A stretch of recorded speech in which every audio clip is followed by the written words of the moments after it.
Still some negative headlines out there keeping the sellers in the market. I am here with Ken Polcari from iCap Equities. So, we've gotten some lackluster, mediocre economic news. Some of the corporate earnings have not been horrible, but it seems like right now, we're also focused on Europe, and it doesn't look like Europe is getting out of this mess anytime soon. No, and that continues to be concern, and I think that just simmers under the surface and it raises its head and then it subsides and it raises its head. And again today, it's raising its head because they came out with horrible GDP numbers out of Germany, slowing numbers out of France, out of Spain, right? They're worried about inflation in other parts of the world. And now they're having this big summit today. And so what are they going to come up with? How are they going to come up with a plan to really deal with this debt crisis? Because up till now, the market's not really sure that it's buying anything that they've done. And we know they've thrown a lot of money at it. They've thrown a lot of support. Everyone stands up and says, we're not letting you get down the drain, but the market's not comfortable with it yet.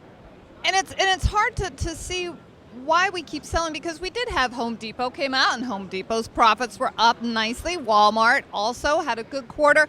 Granted, not the U.S. shoppers, it's the international shoppers, but there are still stocks and companies performing well.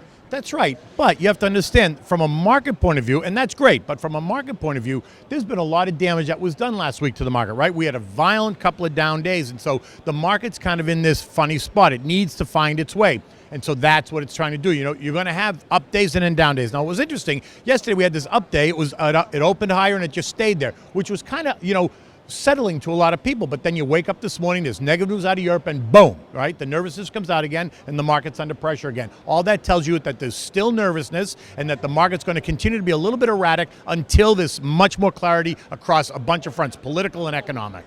All right, so do you think that we still have some room to go on the downside before we kind of flush this all out? I absolutely do. I don't think this is over yet, and I think it's actually what's going to happen. The last couple of weeks of August, I think, are going to get relatively quiet because Europe is on vacation. U.S. will be on vacation, so there'll be less participation, so you might get actually some more volatility. But I think once September comes and people are all back at their desks again and we get restarted, as I actually think you're going to see the market churn and move a little bit lower and test that 1120, which was the lows that we established last week. I would not be surprised to see it test that again. It's got to do it 3 or 4 times to make sure that foundation, that floor is really there. All right, so you heard that from Ken Polcari of iCap Equities.